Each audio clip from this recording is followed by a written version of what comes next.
Hello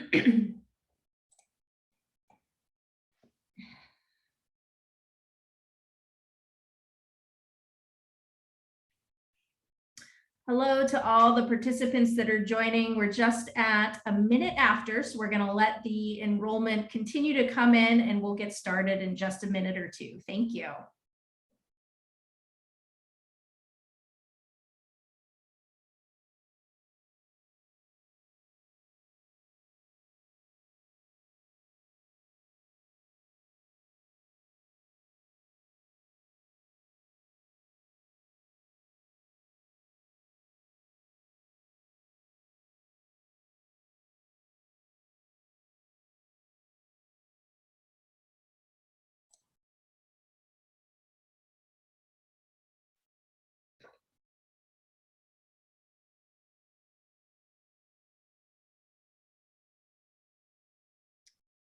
Hello to all of our participants. It looks like our numbers might be slowing down a little bit, but I'm going to go ahead and just hold the line for another minute so we can make sure everyone gets settled.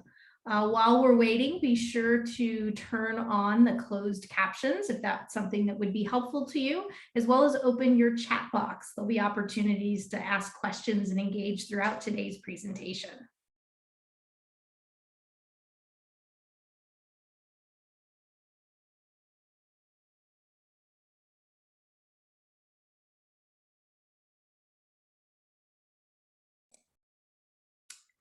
All right, I think I'm going to go ahead and get us started. We're sitting at a nice 94 participant count.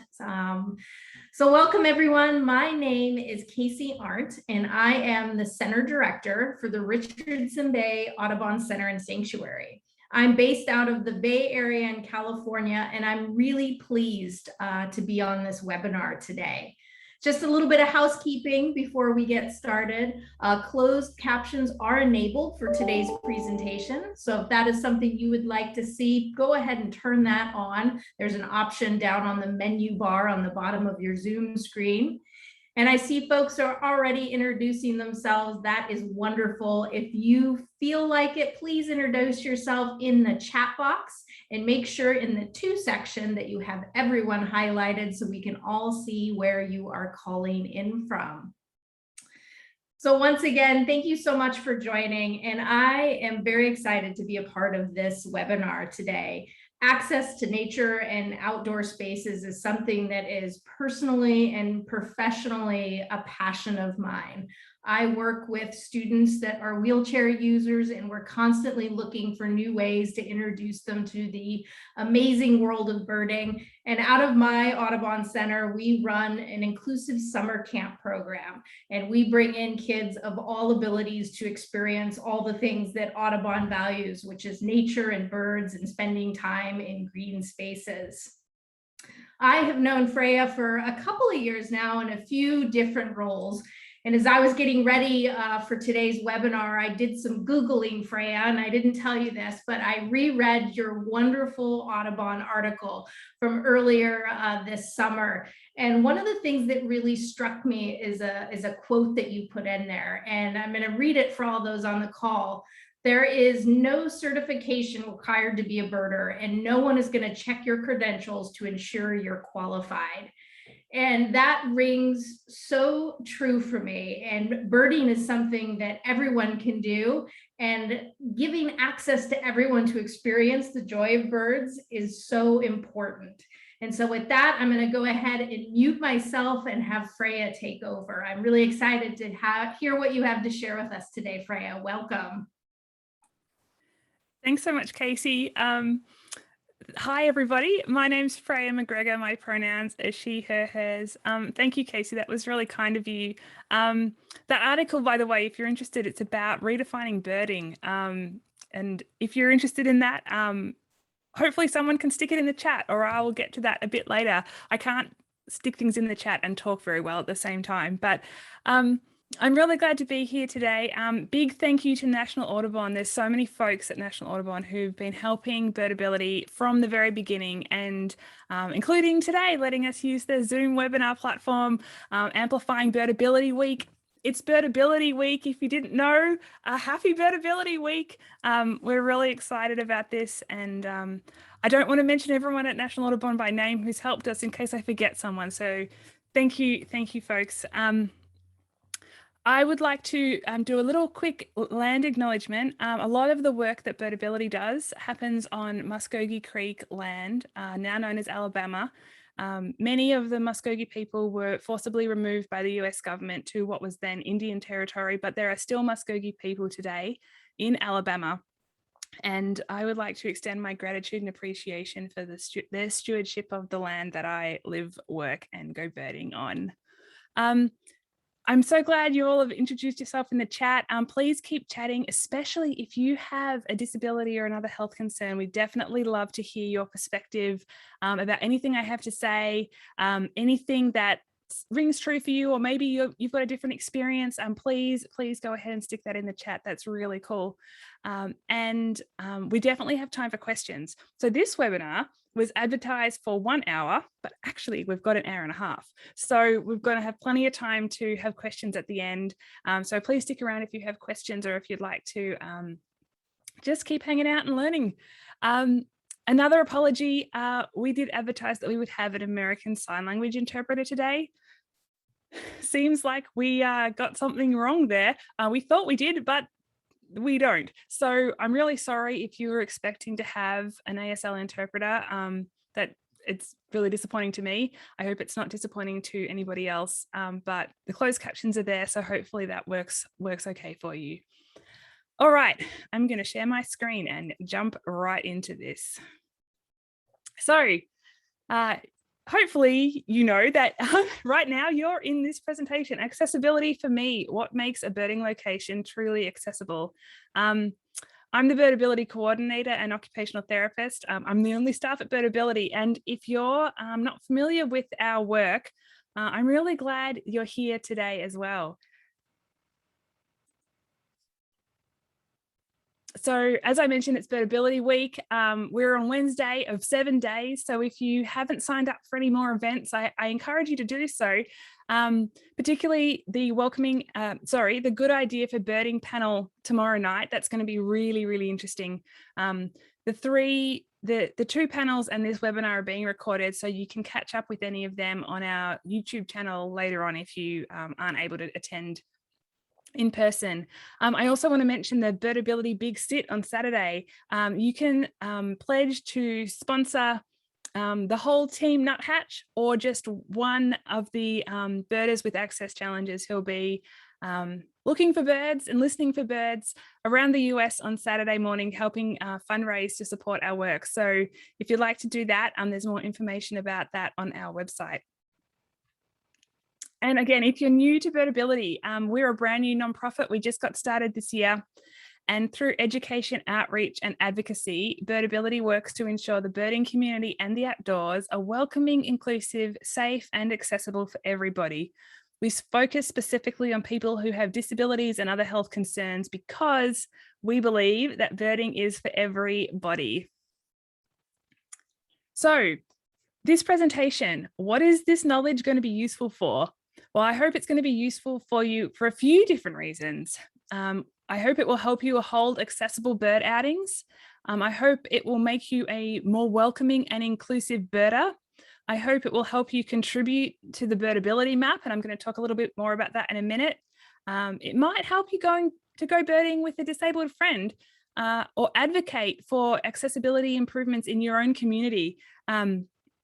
Positive advocacy for improving is often really appreciated by local parks or nature centres, who often, as you're about to find out, there's a lot of pieces that go into a truly accessible birding location, and often something's missing at a site, and letting them know and suggesting improvements. Often the management will be really grateful because they want everyone possible to visit their location. So advocating for accessibility improvements is something that anyone can do.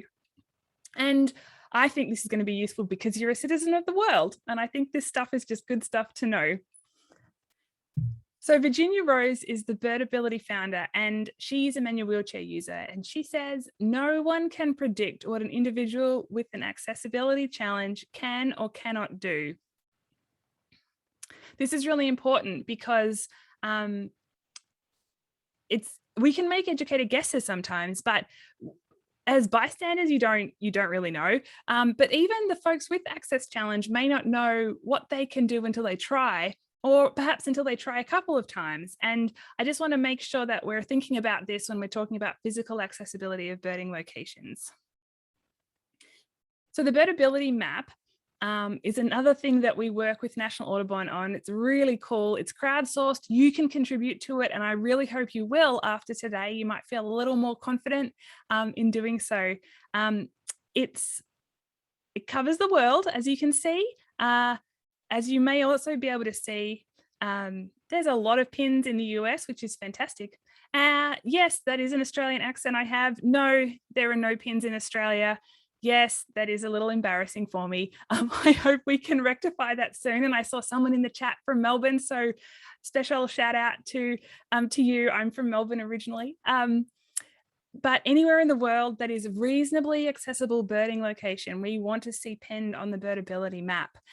Each of those diamonds you can zoom in on and click, and you'll get detailed accessibility information about that location.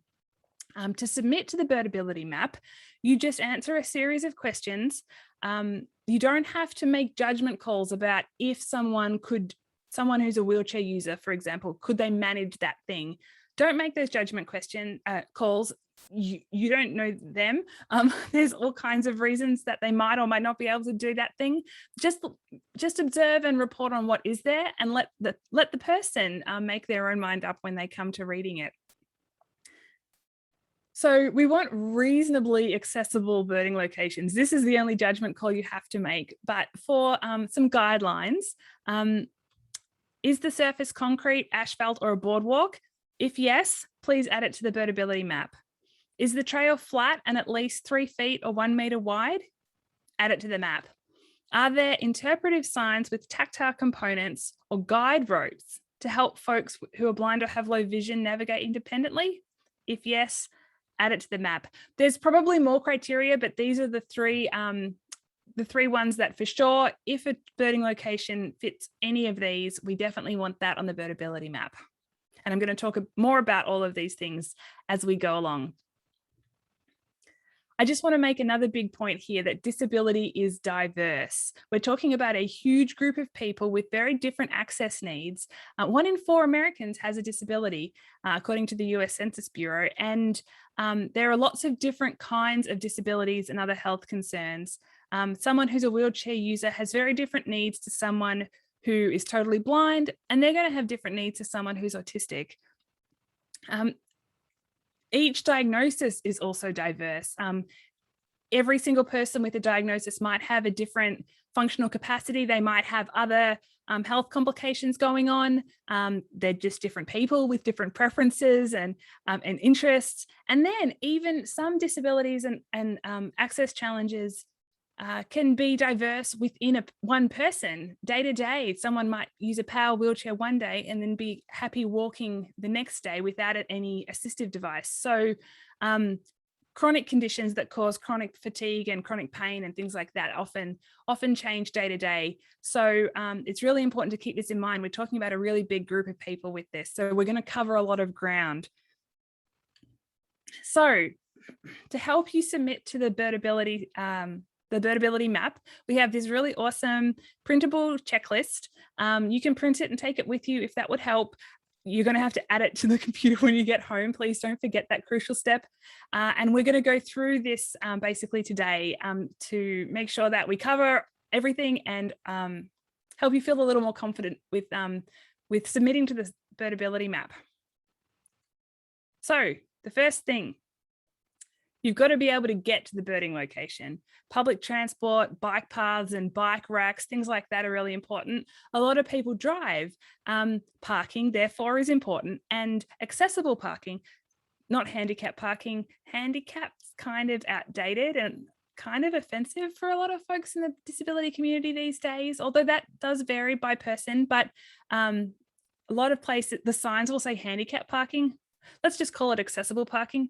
We need accessible parking spaces, the regular size ones, and we need van accessible parking spaces. The van accessible parking spaces are wider and they have that aisle next to them so that someone who's driving a wheelchair accessible van can deploy their ramp off to the side and get in and out of their vehicle. That's the idea. This is Virginia. She's showing us what she does when there isn't that aisle. She carries a traffic cone or a witch's hat, if you're Australian, in her car and puts it out there so that no one else will park in that space, because if someone does, she can't get back in her van. So I'm going to give you a lot of information today. If you only remember one thing, please never park in the aisle of a van accessible parking space. You could ruin someone's day. Virginia's other trick is that sometimes if there isn't an aisle for a van parking space, she'll park her van across 2 parking spaces horizontally so that no one could park her in and she can still get in and out of her vehicle. The parking surface is really important. We're going to talk a bit more about surfaces soon, but gravel or loose crushed stone is not ideal. Curb cuts though are. Curb cuts are those tiny little ramps that get from the footpath or sidewalk down to the surface of the road. Anyone with a mobility challenge will appreciate a curb cut. That includes, by the way, mobility challenges, people who use manual wheelchairs, power wheelchairs, scooters, walking frames, crutches, walking sticks, and folks pushing kids in strollers. Definitely a mobility challenge. If you're not aware, that big yellow thing in the middle of the footpath there, that is a tactile marker. It's yellow so that folks who have low vision might have a bit of a chance of seeing it because it's got strong contrast against the pavement. And it has those bumps so that someone who's a long cane user, someone who's blind or has low vision, will be able to feel those bumps with the cane and know that something's coming up. There's 2 different types of these tactile markers. This one with the bumps means there's a hazard coming up. So this is the one that will be on the train platforms. So like, don't fall over into the train tracks warning. This one is saying, watch out, there's a road. There's another kind too that have long kind of stripes, raised up stripes, and that directs people in a particular direction. But I know folks who use mobility devices, including wheelchairs and stuff, don't like these very often because when you wheel over them, it's bumpy. But we've got to include everybody, and no one seems to have come up with a better solution yet. So that's what they are. Parking, getting to this trailhead. You're going to hear me say this a few times today.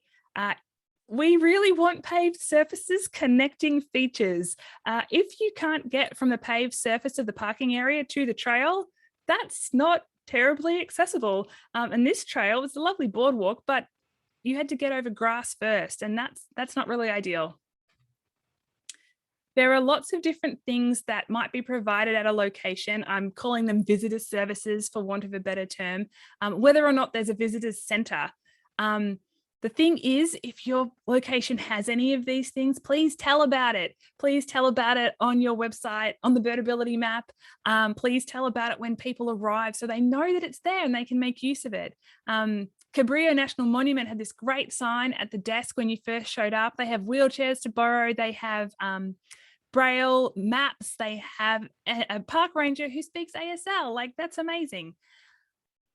This sensory room is another thing that could exist in nature centers and places. A lot of folks who are autistic, who have sensory processing disabilities, who just, a lot of people can get really overwhelmed with too much visual information or too much auditory information, and it's just too much, and they need a bit of a time out, a bit of quiet time to kind of just reset and recalibrate. That's what a sensory room is for. And nature centers could really easily have a quiet corner, especially if you have school groups coming. I bet there are going to be students who come to visit your site who could use a sensory room.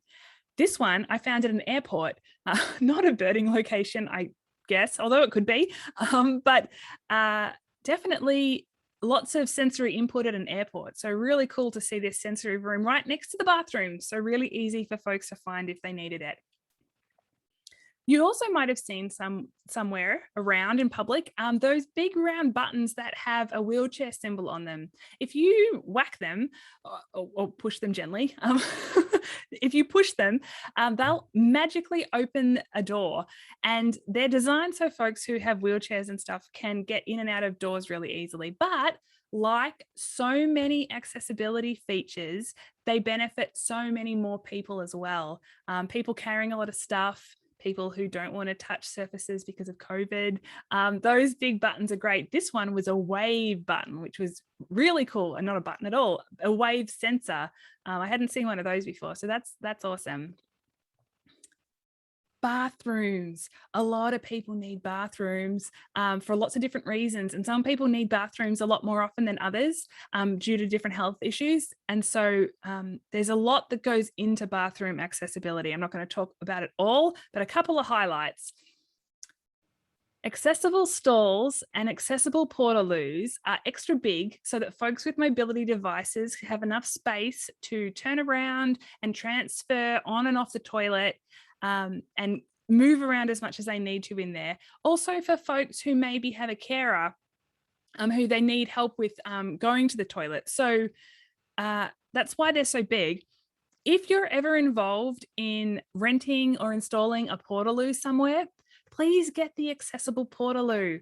I am a walking person. I don't need an accessible portaloo, but they're so much nicer to use. They're just more airy and they don't ever feel as hot and kind of gross inside. And if you only have space for one, get the accessible one because everybody can use that. All gender restrooms are really cool. There's a few really good reasons for that. Folks who are transgender and non-binary don't have to worry about which restroom they should choose or if someone's going to look at them funny for going into their preferred restrooms. So all gender restrooms are really inclusive of those folks. They also, especially accessible all gender restrooms, help people who might have a carer with them who's a different gender to them.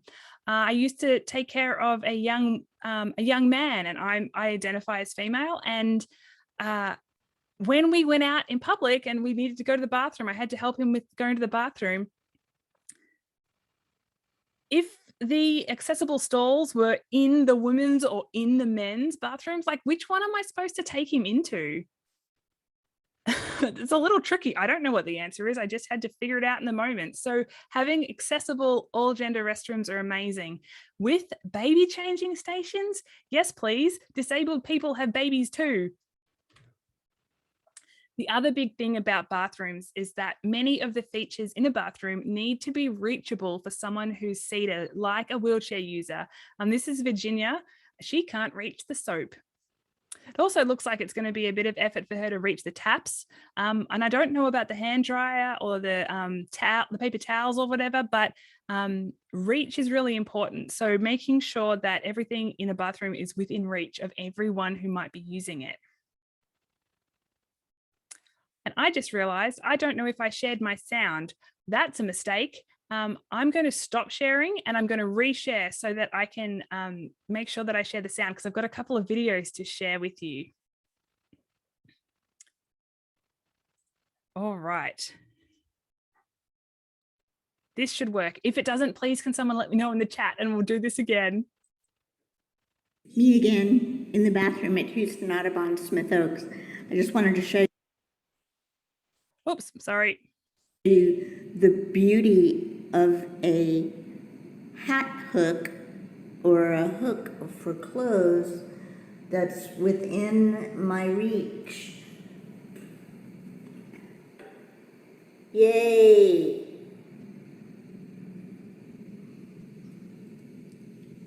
Thumbs up. Thumbs up. Sounds good. Thank you for letting me know. Great. Okay, slopes and ramps. These are two different things. According to the Americans with Disabilities Act standards, the ADA, if you didn't know, that's legislation in the US, the ADA, The Americans with Disabilities Act standards states that ramps should be no steeper than 8% gradient, and slopes on trails or paths should be no steeper than 5% gradient. This isn't very steep. Ramps and slopes are different. Ramps are usually an alternative to steps going in or out of a building. Slopes are like a trail sloping, you know, up a hill or something. Ramps also need to have a flat surface in between, but this gradient is not very steep. So this is really important to know about. By the way, just a note on ADA, a lot of people say it's ADA accessible. That's not a thing. That's dodgy grammar. I think you mean ADA compliant. We're talking about standards, so you're complying with the standards. ADA compliant.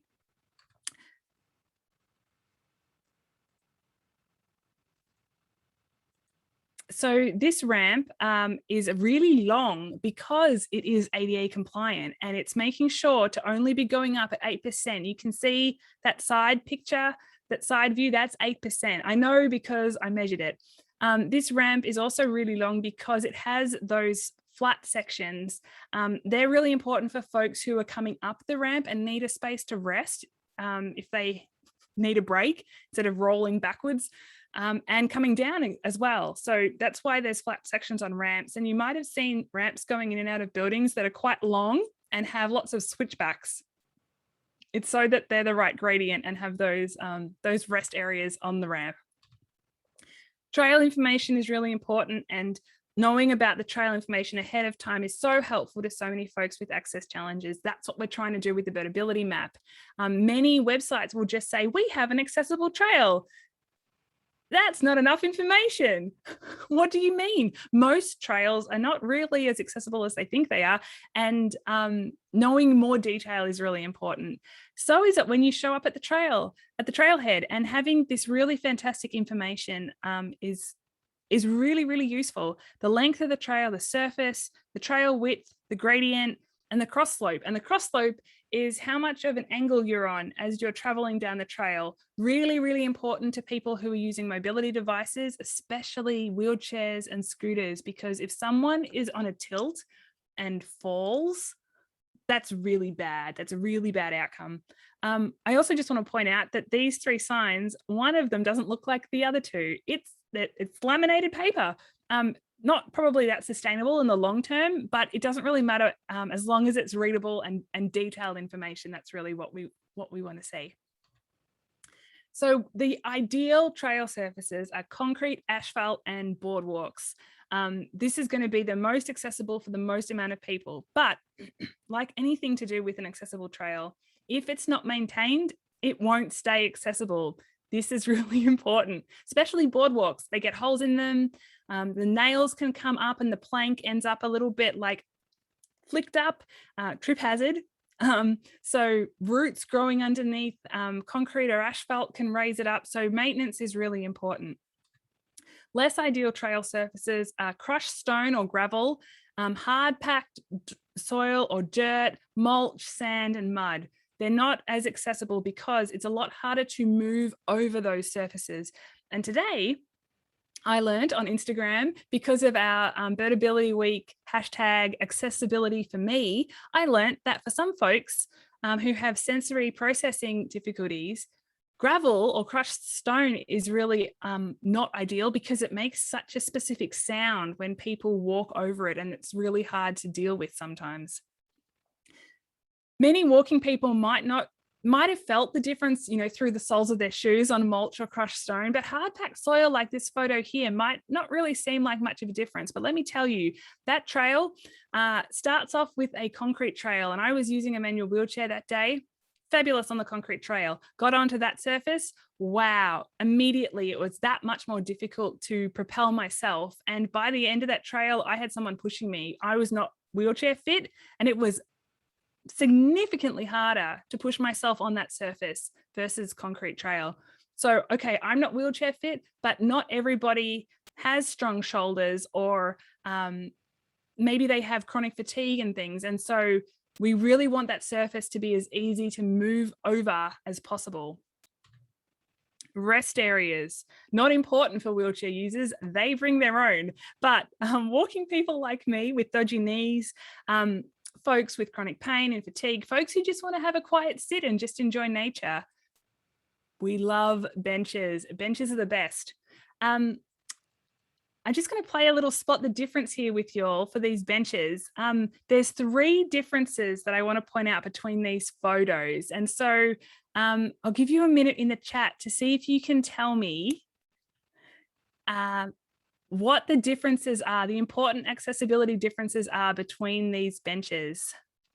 One doesn't connect to the trail. Yes, yes, you got it. That's the big one. That is the big one. The one on the left doesn't connect to the trail. It needs to. The benches need to connect to the trail.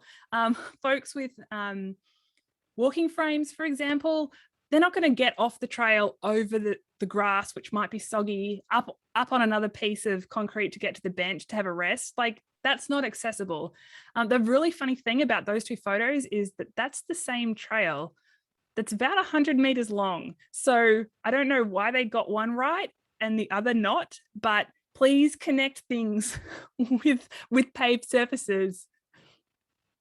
Someone has said one on the right is quite low. Yes, yes, it's a really low. It's about the height of if you've ever been to a daycare center or a kindergarten and there's like those tiny little toilets for the little tiny people. This is that height. I know because I sat on it. It's really low. People with bad backs, bad knees, bad hips, it's really hard to get down and it's really hard to get back up. Low benches aren't great. Interestingly enough, that middle photo, that bench is on risers. Occupational therapists often recommend furniture at home to get up on risers because it's easier to get up and down out of the furniture. I've never seen a bench though, except this one on risers. So that's really cool. And then has someone else got the third thing? Wood chips, someone says, very challenging for wheelchairs. Yes, thank you. The mulch, wood chips, yes. Tan bark, whatever it's called, wherever you are.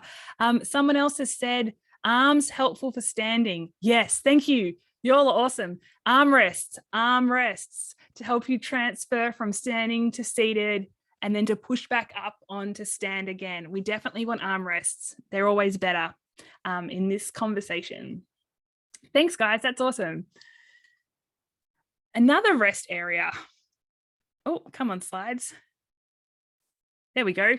Picnic tables. We want accessible picnic tables. They have that extra length in the table surface protruding out so that someone like Virginia can scooch in under the table and have a conversation with someone like me in this same t-shirt today. There you go. That's funny. And not have to be kind of tacked on the edge like an afterthought, because that doesn't feel great. Like the benches, we want to make sure that accessible picnic tables are attached to the paved surface. Both of these are awesome to see. Steps and other obstacles. I haven't got a photo of a staircase. You've probably seen that before. Staircases, not that accessible, but it's also really important to note that just one step, Virginia will tell you, is the difference for her being able to access a location independently or needing someone else to help her. And she really values being unattended in nature. So just one step, that counts as inaccessible. This trail has a whole stack of roots in the way. Virginia, very intrepid, fit, strong wheelchair user with no other health complications. She can wheelie over roots like that, but plenty of people can't or wouldn't want to. So that's the thing about not everyone knows what someone with an access challenge can do, but roots, definitely an obstacle in the trail. There's a step there too, and there's a couple of little, not quite steps, like this thing. This wouldn't really be considered a step. This is about 1.5 inches, 4 centimeters high. This is just the edge of a boardwalk butting up against the trail, but they haven't leveled the trail up to the edge of the boardwalk. So there is a lip. It's a trip hazard. It's an obstacle. It makes it more effort to use this trail and just a little bit more fill on that trail so we can get a flat surface is really what we want there. Bollards, those funny little short poles. They are definitely obstacles, but they don't have to be. Before I go on to that, just a quick note on language. I'm not into cancelling words, but especially for folks who are non-disabled, I encourage you to think about the words you use and whether that might unintentionally exclude someone. This sign on this bollard says foot traffic only. The trail is an old service road. It's flat, it's gravel, but it's flat, it's wide. It's really great. Lots of great birding on that trail. They probably don't mean to exclude people using mobility devices, but the sign says foot traffic only. And I think they could probably improve on that language. But they're also definitely excluding mobility devices because that bollard is right in the middle of that trail, and those wooden beams are on the side, so you couldn't even scooch around if you wanted to. They're trying to stop golf carts or ATVs or motorbikes going down that trail. That's perfectly well and good, but 2 bollards are better than 1. 2 bollards spaced at least 36 inches apart should enable any wheelchair or scooter to get through and be able to use that trail, but it will still stop ATVs and golf carts and things like that. 2 bollards are better than 1.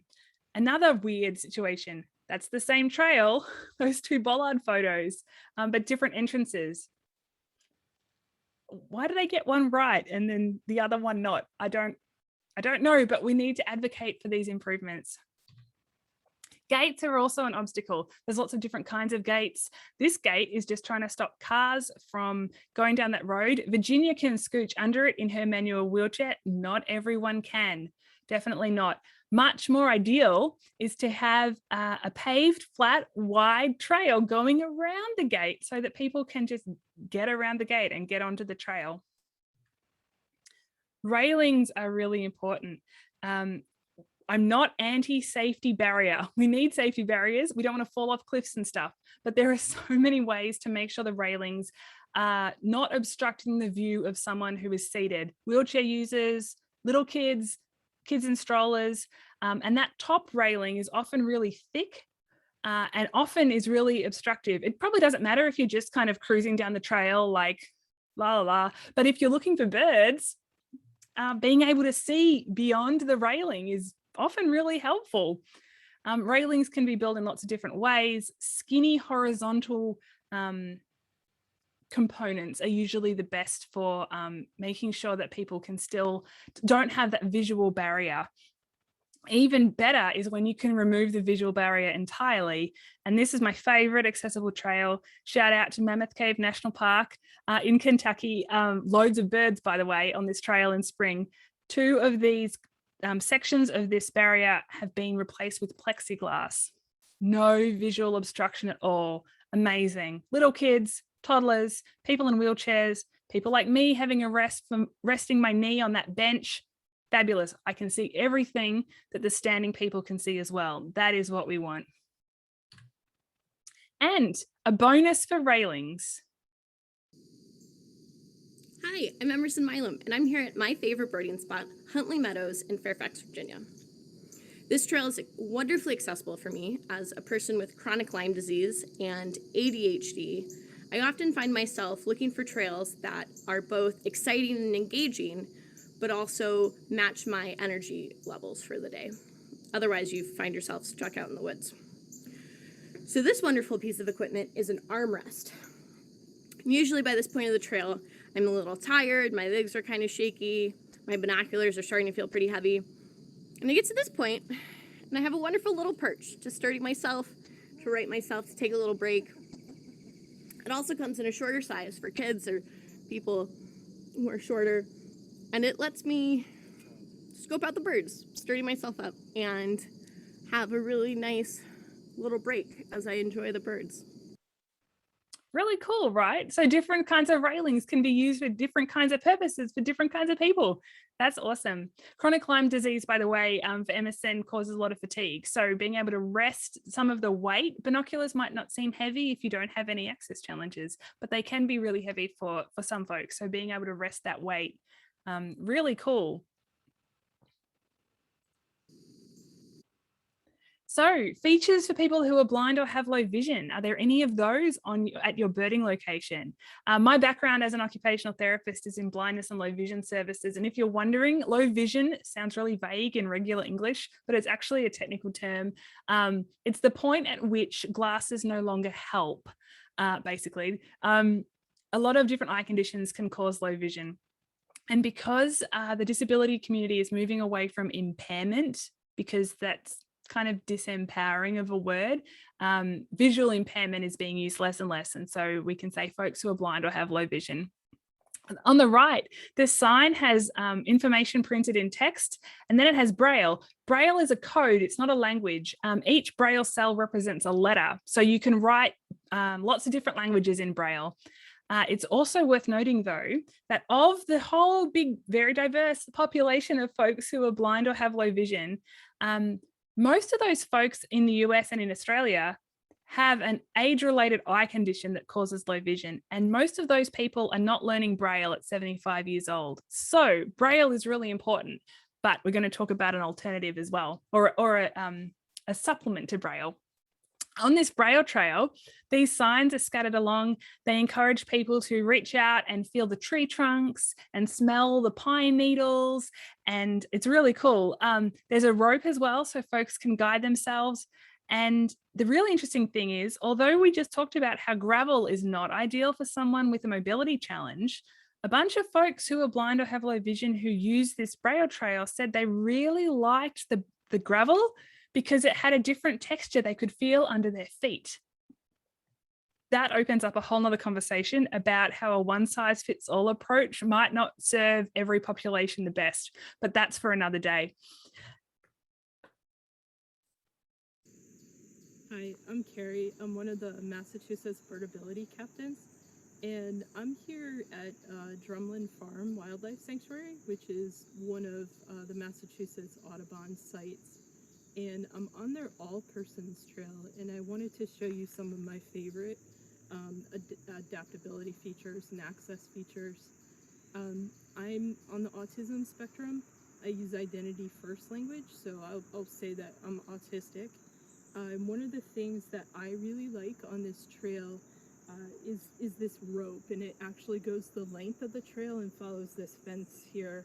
And the reason why I really like it is because it gives me that sensory, like tactile feeling, and so that's really grounding and comforting when I'm in the outdoors.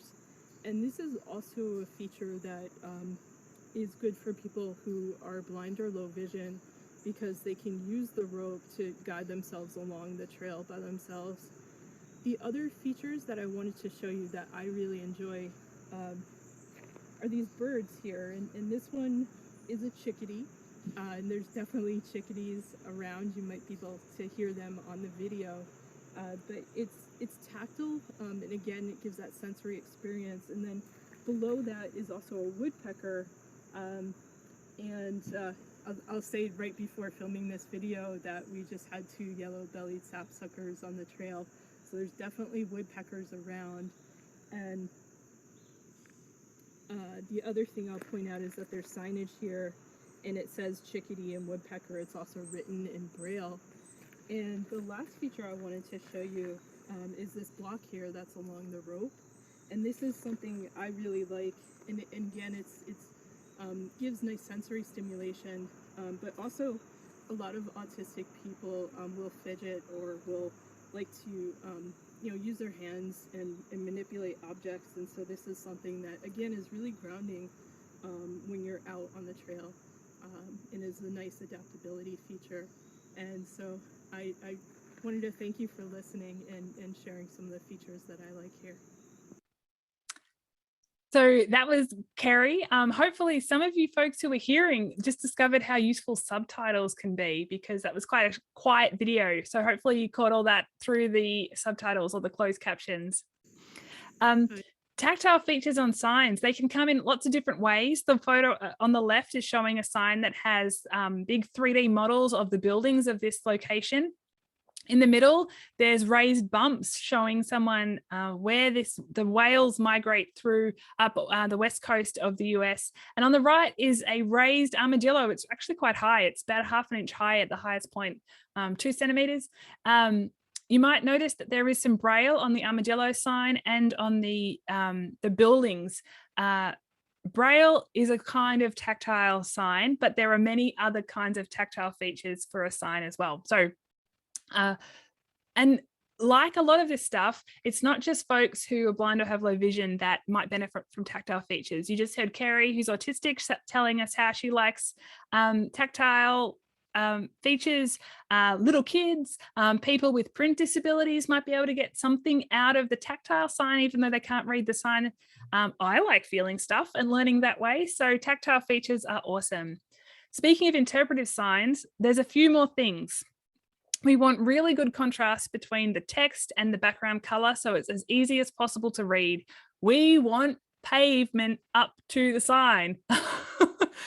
Definitely. We want tactile features if we can get them. On this sign, it's bark. I'm talking about the trees on this floodplain. And we want an audio option if possible. Not everyone can read printed text. So you can get loaner like wands, like at a museum or an art gallery, from a visitor center, that you can plug in the numbers and listen to it as you go around. Not every place has a visitor center, and they're usually not always open. So that's a good choice, but there might be an alternative. That could be a QR code that you scan with your smartphone and it reads aloud to you, but there's not reception everywhere. At Mammoth Cave, there is 0 reception, so that won't work, and not everyone has access to a smartphone. The best thing is this pillar next to this sign that's solar powered. It's always open, it's always working, and you just press the button and it reads aloud to you on the sign. I got to learn how to say the names of those plants in Latin, which I wouldn't have learned if there wasn't that audio option. So that's really cool. And could you have an interpretive sign with audio options in other languages? This sign has it in English, Spanish, Mandarin, Dutch, French, and Portuguese. How awesome and inclusive is that? Another thing about interpretive signs. Hi everyone, it's Freya McGregor here. Virginia Rose. We are on the Proctor Road Trail at Madera Canyon, which is in southeast Arizona, and we wanted to share with you a little bit about interpretive sign heights. So you see behind us an interpretive site for the bat house, and I'm not able to read anything but the title, bat houses, but everything else underneath it is at such a height and such a slant that I am unable to read it. So interpretive signs can be angled or they can be a little shorter so that someone who's seated and people who are standing can read it. But sadly, this one is not. So we'll have to let these folks know so they can improve that. A little bit of positive advocacy can really help sometimes. So hopefully they'll get this sign down so everybody can learn about those really cool bat houses off the back. All right. Bye. Bye.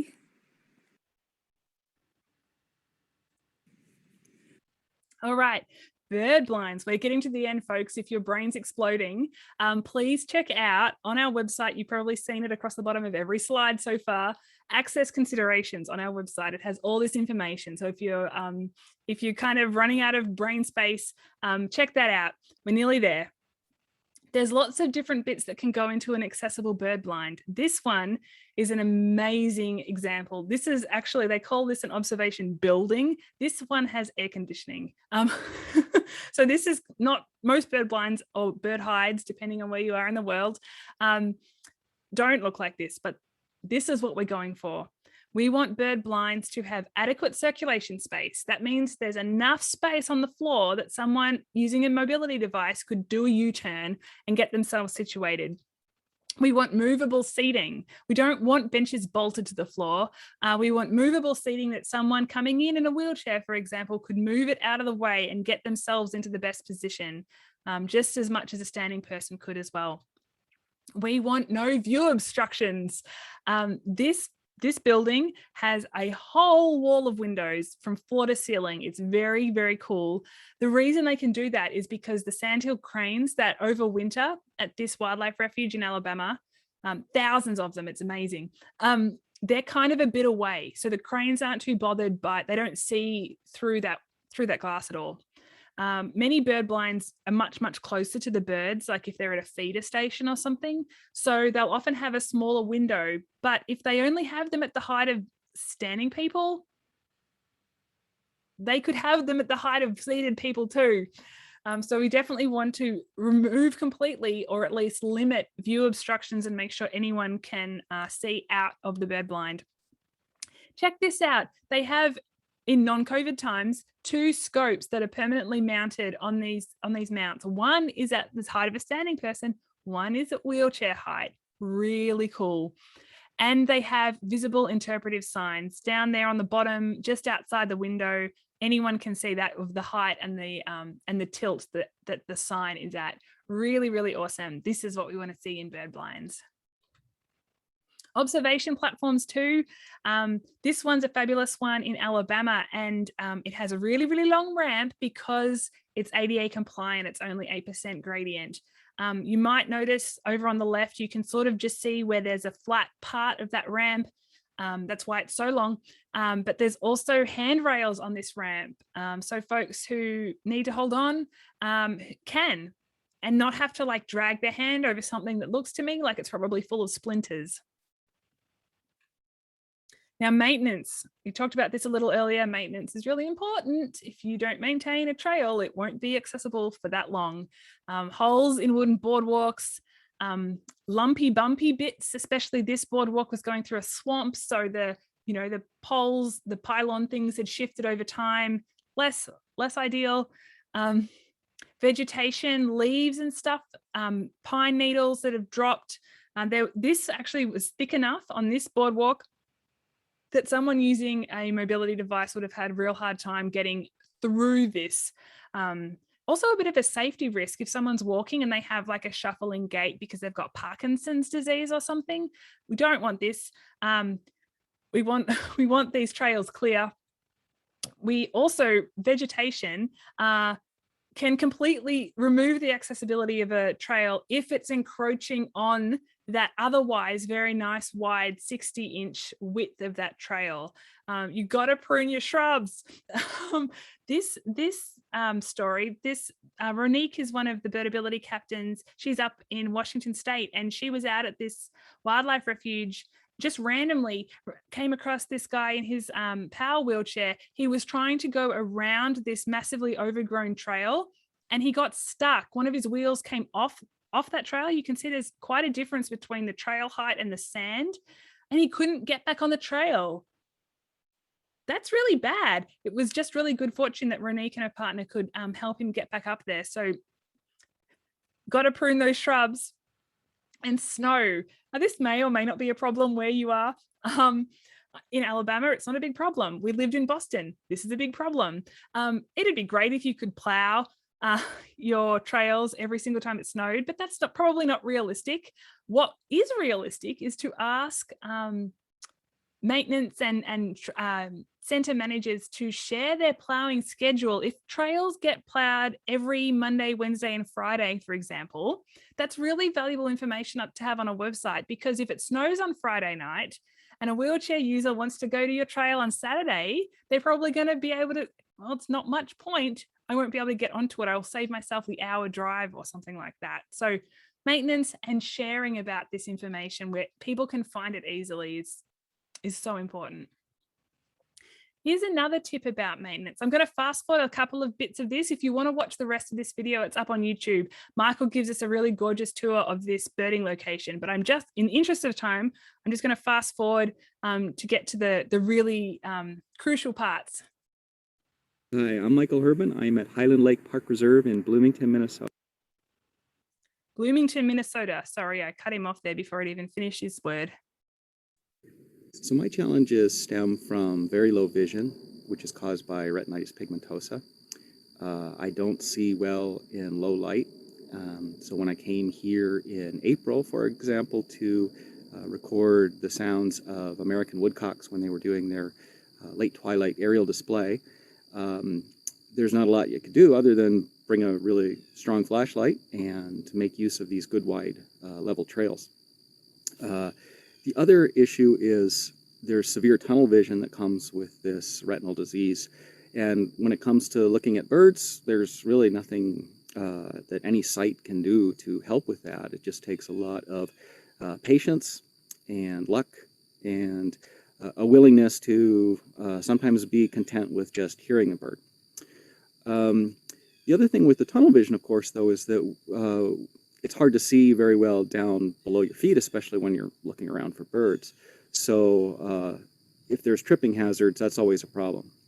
And so this is one of the great things about having good level accessible trails, that if a trail is good, for example, for a wheelchair user, it's going to be great for a person with low vision also.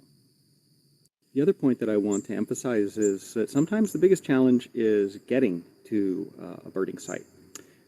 Because I'm legally blind, I can't drive a car. And if I want to get up and go birding anywhere around the Twin Cities metro area, it's probably not going to happen during the week. My wife is working full-time. Don't have a lot of public transportation options in this neighborhood, especially with the pandemic. So if I want to go somewhere, I'm pretty much limited to walking there. And I'm really lucky that I have a place with this much variety of habitat that's only a 10-minute walk from my house. Depending on the time of year, you could find northern shrike, common loon, the American woodcock. All right, sorry to cut you off, Michael, but maintenance and transportation, really important. Two more things we've got to consider when we're talking about accessible birding locations. One of them is noise. What kind of noise is present at this location? Trees rustling, birds calling, creeks trickling, that's great. What other noises are present? How often is this noise? Is it constant? Is it intermittent? Is it only on weekdays? And how close is it? How loud is that noise? There's lots of different kinds of noises, and they could be a problem for a lot of different folks. Folks who have sensory sensitivities or who are autistic might get really overwhelmed with, constant air traffic overhead, for example. People who are deaf or hard of hearing might be trying to communicate verbally on a trail and they can't because there's so much construction noise going on next door. Triggering noises can be triggering and make people feel unsafe.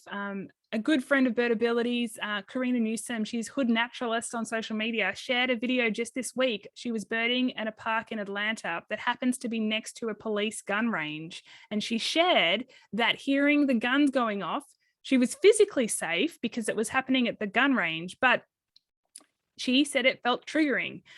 So knowing what kind of noises are at a location could be really important for different folks for different reasons. And guns going off, aeroplanes overhead, really loud boats roaring up and down a lake can just be generally unpleasant, especially if you're just trying to go birding. So noise is an accessibility consideration. And the last thing on the Birdability site review is potential safety concerns. There's a whole list of stuff, here it is, that some people might find really important to know about ahead of time, and it might make them feel unsafe if they go to that place. The thing about this is we're talking about a really diverse group of people with disabilities. We're also inherently, when we're talking about disability, we're talking about people who are BIPOC and people who are LGBTQIA+ as well. These folks also can have disabilities. We're not just talking about white, straight disabled people. So we've got to make sure that we're addressing all the identities that someone has. And some of these things, the thing is, it doesn't matter if you don't feel unsafe, please report on them anyway, so that someone can make up their own mind if they want to attend that location or not. Oh, we made it, y'all. This is all the Birdability Map, and including this kind of information on nature centers, websites, and in your outing event descriptions. This is all about not forcing someone to opt out, but going out of your way to allow them to opt in. if you can take this approach, you'll probably find that you're being a lot more intentionally inclusive, and that's a really good thing. Really quick plug, because we're a nonprofit, donations are so important to us. Any donation, big or small, is so appreciated, especially if you learned something today, and I hope you did. This year, because it's our first year, we're inviting organizations and individuals who really believe in our work to make a significant gift to Birdability and be part of the Birdability Founders Circle. So if you or an organization that you work for would like to be part of that, we would love to hear from you. There's more information on our website. And you can always email me at info@birdability.org. Or please follow us on, whether or not you're donating, please follow us on Instagram, Facebook and Twitter, especially at Birdability is the handle, especially this week. It's Birdability Week. I hope you'll get involved. Check out the hashtags, come along to the panel tomorrow night. It's going to be really interesting. Today we were talking about the physical environment and how we can make sure that that encourages people to get out birding and enjoying nature. But there's also the social, cultural and institutional environment that people go birding in. So that's what we're going to talk about tomorrow night in the Good Idea for Birding panel. So please come along to that. I'm going to stick a couple of links in the chat just to make sure that they're easy to get to. And now it's question time. So please let me know if you have any questions. I think Casey's going to jump back in case I missed any questions in the chat. And thanks for coming, y'all. And thanks for being interested. And I hope this you learned something or more than one thing today. Wonderful. Thanks, Freya. I was able to handle some of the questions that came in, but I pulled a few for you. The first one comes from Caroline, and she's asking about the form, and she wants to know if it's going to be possible to edit and revise a Birdability site report to correct errors and or report changes. Yes, I would like that. That would be great. Right now, it's hosted on the GIS platform. It's a GIS story map. If you're a mapper, that might mean something to you. If you're not, don't worry about it.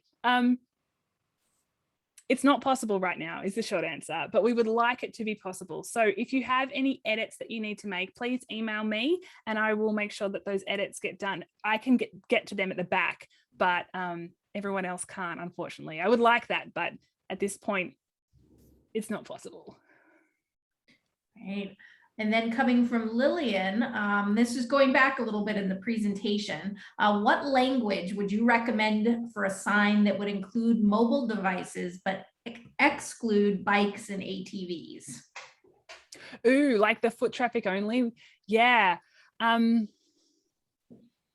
mean, I think just having ideally those two bollards 36 inches apart is enough to make it obvious about who you're not inviting, and a sign that says no motorbikes. I mean, those two things together would have the same effect as what that sign is doing. It just may be a little more inclusive. I mean, the thing about language, and I think about language a lot in this work. If you say to someone who's totally blind, see you later, they're probably not going to get super offended. They know what you mean. It's a figure of speech. That's okay. Virginia Rose, Birdability founder, wheelchair user, she talks about bird walks all the time. She doesn't walk. She can't walk. So language, but as a walking person, I would rather say bird outings in case that means that someone who doesn't walk feels like they can come along. So the foot traffic only, it just struck me when I saw that, when I went to that location and I took that photo, that that language could be improved upon. It might not make a big difference, but it might just help someone feel like they are in fact welcome to be there. I agree. That's good framing. This is a good one. This comes from Corvus, and I'm interested in the answer to this too. Are there any groups navigating how to improve accessibility with the least interference possible to the habitats of animals, including birds? Yeah, great question. So it turns out there's been research on this, and what has been found is that having paved trail or an asphalt trail or a boardwalk that's really clear and obvious. This is where we want you to walk or wheel or travel down. Yes, you might take up more habitat because it's wide than if you just had a little skinny like footpath, but people are less inclined to go wandering off themselves off into the bush. The bush is Australian. Well, it might be bushes. So they've actually found that having an accessible trail through a place instead of just a foot trail, is actually better ecologically for that location, which is really good news for all the people like me who want to see more accessible trails. That's great. And here comes one from another Australian for you. How do I influence accessible features being set up from the very beginning? Well, please direct whoever's involved to the Birdability website. Yes, we're based in the US. I'm Australian though, so definitely I believe that our work applies internationally, and everything on it has things in inches and feet and centimeters and meters. There's a lot of resources on the Birdability website, and if you start making noise early and keep making noise, you never know who you might be encouraging, and even if they only take half of it, that'll be better than nothing, right? So keep pushing, send them our resources. It's funny, there's more resources on our website. The US Forest Service has trail accessibility guidelines. Mass Audubon, who make those beautiful all-persons trails that you saw Kerry do a little tour of, they have an amazing resource. I don't actually know, this makes me feel very un-Australian. I don't actually know if there's resources like that from Australia. I would love to know about them though, and I'd love to link them, but it shouldn't really matter. This is sort of universal design stuff, so it should apply everywhere. And send me an email if there's a way that I can help facilitate that. I definitely love to help advocate for that as well. And I would like to second the Mass Audubon's resources. It is an amazing document. I have it printed and I rely on it all the time for my center. So somebody wants to know, Freya, where they can find all this great information, but in Spanish. Well, was that by any chance Julio asking that question? Because I saw Julio introduce himself. Julio is one of our Birdability captains. He's in Argentina. Hola, Julio. He's actually working on a Spanish language Birdability website for us right now. I'm really excited. This is going to be so fabulous. So hopefully very, very shortly, we will definitely be announcing that on our social media and in our newsletter. If you're signed up or following us that way, you'll find out as soon as that's launched. I know Julio and I were plotting that it might be available this week during Birdability Week, but Julio's a volunteer, so it might not be as well. That's okay. It's coming though. It'll be really soon. Stand by. Great. And here's a unique one coming from Stefan. He notes that his favorite birding trail is wide and level. However, it is occasionally blocked by a gator that is sunning itself. How would you like that noted in the birdability assessment? That is fabulous. I love it. I love it. I didn't have a photo of that. I need to spend more time in Florida, apparently. So all of the questions on the Birdability site review have a comments section. In the gates and other obstacles section, I'd stick that in the comments. Exactly what you just wrote in the chat. Stick that right in the comments, and I'd probably include that in the potential safety concerns as well, just in case. Yeah, there's always space for comments, and there's also space for comments at the end, like general information that you want to share about that place too. So yeah, please add that. Well, and then the last one out of the chat box comes from Kirk, and he's sharing that some of the best level trails are also heavily used by bicyclists in his area. So he's asking for advice on how to share the trail, but with bicyclists. Yeah, and that's a really interesting challenge. A lot of bike paths are really wonderfully accessible, but if there's loads and loads of cyclists, it can be a little tricky. So it depends who you are. Are you a cyclist? Hopefully you have a bell, you're really considerate. If you don't have a bell, you verbally like warn people that you're coming, bicycle approaching, on your left, whatever that is. if you are a wheelchair user or someone who's a bit slower, maybe trying to be consistent with the direction you're moving in and which part of the trail you're on will help people kind of, you know, get around you and make it easier for them. That's not always possible. You're allowed to be on that trail. Education is also really powerful, and it can be really hard not to get really frustrated when people are not demonstrating respect for you. But, you know, yelling out after a cyclist, like, hey, I didn't know you were there or something, you never know, that person might just realize that they need to do a little bit better next time they pass someone on a trail. The other thing, if you're ever involved in, you know, local council or a nature centre or something who's in charge of these trails, having signs that just say, like, this is a multi-use trail, bicycles need to give way to everybody else. Like, that should be obvious, but just sometimes that kind of signage, just pointing that out at the start, can help people kind of get in the right frame of mind. So that's a bit tricky, but communication, I guess all of those answers connected with communication. I bet there's other ideas as well, and I'd love to hear them in the chat. Absolutely. And that was the last question out of the chat, but I am seeing comments in there. Folks are hoping to get the recording of this, which I know is going to be available via email and then also on the Birdability website, if I'm correct. Yes. This, the panel last night, if you didn't come to that, it was all about exploring, birding and exploring with an access challenge. And the panel tomorrow night about welcoming and inclusive birders. These 3 events will all be recorded. They are being recorded. This one is currently being recorded. They'll all be on the Birdability YouTube channel, and they'll be on the Birdability website on the Birdability Week 2021 page. That's where I will archive them all there, so they're easy to find. So yes, certainly, please send any Birdability resource to anyone you think would be interested in it. That goes for social media posts, videos, web pages. That's what they're there for. So please share them. And a couple other ones have come in, more comments, but here's another good one. Reminds me of our gator question. It comes from Rachel. Animal scat and birding areas, how big of an issue is that for mobility? She's specifically thinking about a goat yard, which also happens to be amazing birding habitat. Yes.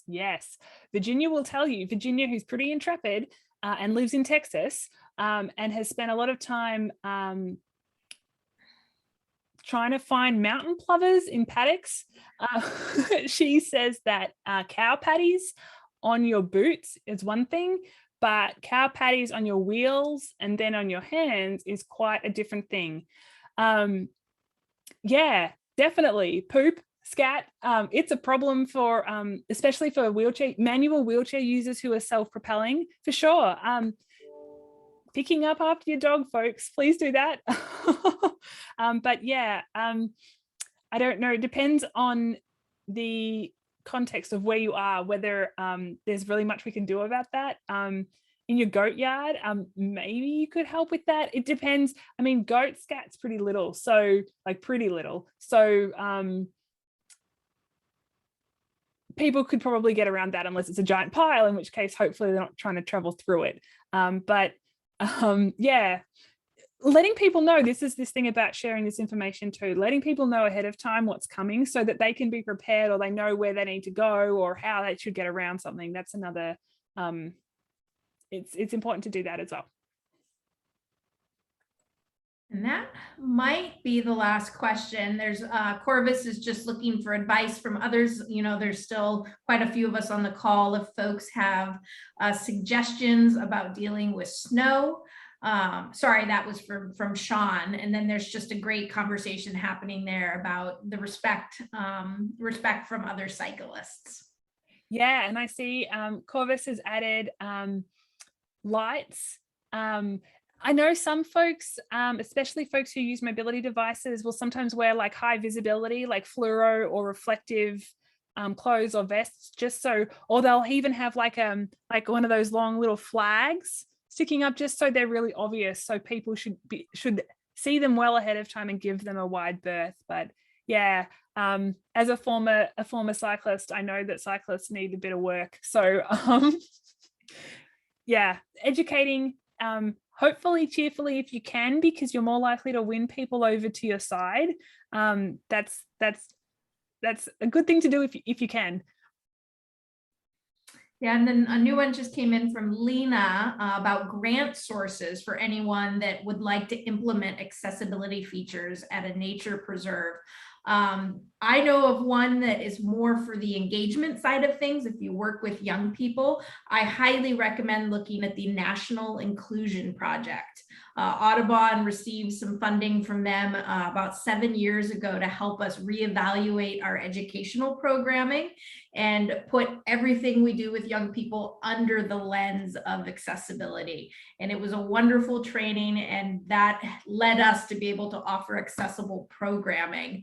As far as accessibility features, Google's going to be your best friend. There's lots of grants out there that are state-based that are helping folks make their spaces more and more inclusive. And you can also look at smaller local grant sources, foundations, family foundations. They are often willing to give money to upgrade and increase your site accessibility. Thanks, Casey. Yeah, Google. There's loads of grants, so just dig around and see what you can find. You might be able to wrangle a grant from a infrastructure kind of perspective. You might also be able to do it. There might be grants for increasing health outcomes in your community. This is birding is therapy. Like, absolutely, this would count. And inclusion stuff. There's a lot of grants for inclusion of historically marginalized populations. That includes folks with disabilities. So because of all of these bits, you've got a lot of choices for grants. You should be able to find some. I'm looking forward to one day having a bit of a resource on the Birdability website with some potential grant sources to help. Unfortunately, that's not up yet. But if anyone knows of any, I'd love to hear of them. We'd love to hear them in the chat, or I'd love to stick them up on our website so people can find them easily. Foundations that also have a wellness focus will often fund accessibility projects. So that's another area you could look at. Yeah, that's awesome. Oh, how do I measure ramp and slope steepness? Sorry, I opened the chat. I'm able to kind of keep an eye on it now. Ramp steepness. Okay, so on the access considerations page, there is a link to instructions. If you have a 24-inch liquid level, I don't carry one of them when I go birding, but if you really want to get like right into it, there's instructions there for how you can do that. You can also get a thing called a certified trails assessment. And those 3 signs that I showed with the accessibility information, that would have come from a certified trails assessment. Someone's gone around with this big computer on wheels that does all this analysis and spits out the answers at the end. The way I measure gradient is with an app. There's a free app called a surface level, bubble level. It's called Bubble Level for iPhone. For sure, there are Android versions. So it's like a liquid level in your phone. And when you swipe, there's a surface level. So it's a big round thing. And if you put it down onto the slope or the ramp, it'll tell you the degrees from 0. And then you can convert that into a ratio or a percentage. So that's linked on our website as well. Oh, thank you, Casey's just stuck that in the chat as well. And Glenn, yeah, the iPhone app. My experience is that app doesn't work very well if you don't have reception, which is unfortunate. And of course, it's only going to measure the gradient on that exact piece of the slope that it's on. It's not going to measure the overall gradient of that particular slope. So, you know, it's better than nothing, but it's not perfect. So yeah, we definitely want to encourage trail and center managers to get a certified trails assessment so we can get that, you know, kind of really concrete, detailed information and up on their signs and on their website as well.